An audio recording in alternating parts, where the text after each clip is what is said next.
आ आ आई. Yes. ब ब बदक. क क कणीदार. आ ख ख खमंग. ग ग गोकुळतू. हा. अगदी घरच्यासारखं. कणीदार खमंग म्हणजेच गोकुळ तूप.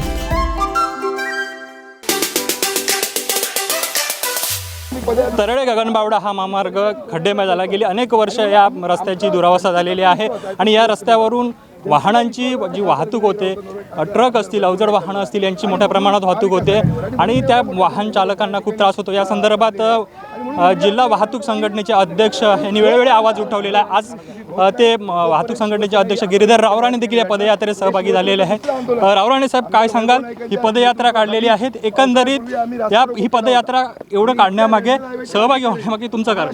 आम्ही ट्रक संघटनेमार्फत याच्या अगोदर पण रास्ता रोको केला, पत्रकार परिषद घेतली, उपोषणं केली, पण ह्या सरकारच्या इथल्या स्थानिक प्रशासन आणि स्थानिक नेत्यांनी त्या कॉन्ट्रॅक्टरकडनं कमिशन घेऊन तो रस्ता कसा खराब होईल, 2 कोटीचं काम केलं असताना त्यांनी सरपेट्रीचं काम न करता पैसे काढलेले. त्यासाठी तुम्ही पत्रकार ABMA सगळे आज साक्षर आहेत. त्यावेळीचे 2 वर्षापूर्वीचे, त्यानंतर 18,95,000चं काम घेतलं खड्डे भरायचं, तेही काम झालेलं नाही. अशा प्रकारे आमचा नाविलाज झाला. आम्ही उपोषणं केली, आम्ही माहिती अधिकारात सगळी कागदपत्र गोळा केली, त्याचा कोणताही परिणाम ह्या डिपार्टमेंटने त्याची दखल घेतली नाही. नाविलाज असतो आता हा.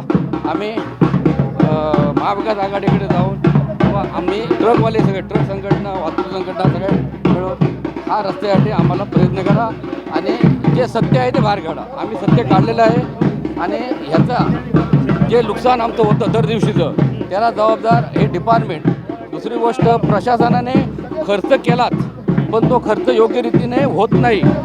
त्याच्यातले कमिशन ह्याने खाली, त्याला त्याचे पुरावे आहेत. आम्ही संघटनेने माहितीच्या अधिकारात या कामाची हे बिलं, इनवाईस किती झालं न करता नंतर आम्ही सर्पेटिंग परत करून घेतलं.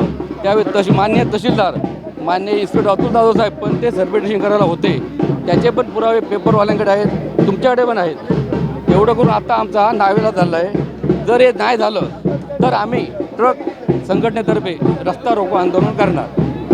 या महामार्गावरून वाहतूक करत असताना तुम्ही एक ट्रक चालक, ट्रकचे संघटनेचे अध्यक्ष देखील, वाहतूक संघटनेचे अध्यक्ष, कशा प्रकारे त्रास होत होता, त्याला कसं तुम्ही सामोरे जात होता? त्रास म्हणजे आमचं जे नुकसान होतं ते भरून न निघणारं नुकसान आहे. आम्ही टॅक्स भरतो, रोड टॅक्स भरतो, GST भरतो, एवढं सगळं आमच्या निधीतून हा रस्ता होतो.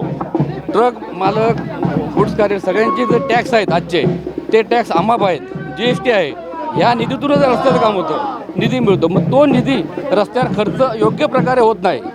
सरकार निधी देतो, पण स्थानिक प्रशासन आणि स्थानिक इथले हे त्याचा योग्य प्रकारे खर्च करत नाही आणि त्याचं काम चांगल्या प्रकारे करत नाही. ही शोकांतिका आहे. त्याचे आमच्याकडे सबळ पुरावे आहेत, त्यांच्याकडनंच घेतलेले.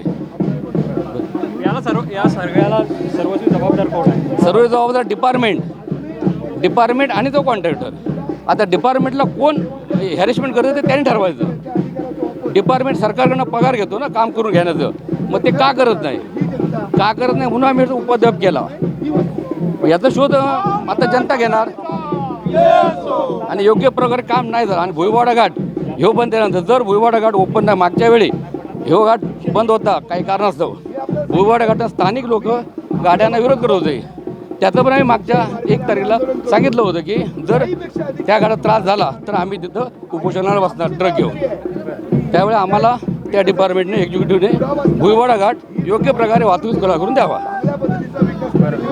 हे होते वाहतूक संघटनेचे जिल्हाध्यक्ष गिरीधर रावराणे यांनी सांगितलेलं आहे की वाहतूकदारांच्या, ट्रक चालक असतील किंवा जे वाहन चालक असतील, यांच्या समस्या अनेक आहेत. या रस्त्यामुळे वाहतुकीला, अवजड वाहतुकीला जो आहे तो कुठेतरी धोका निर्माण होत होता. खड्डेमय रस्ता होता आणि त्याचा फटका हा वाहनांना बसत होता. त्यामुळे ह्या महामार्गाची दुरुस्ती ही तात्काळ व्हावी. काम सुरू असताना या महामार्गाचा भुईबावडा जो घाटमार्ग आहे दुसरा, तो सुस्थितीत ठेवावा, अशी देखील मागणी या निमित्ताने त्यांनी केलेली आहे. आमचे दिवसभरातले सर्व अपडेट्स, ताज्या घडामोडी आणि थेट लाईव्ह पाहण्यासाठी सबस्क्राईब करा, लाईक करा कोकणचं नंबर 1 महा चॅनल कोकण 7 लाईव्हचं YouTube चॅनल.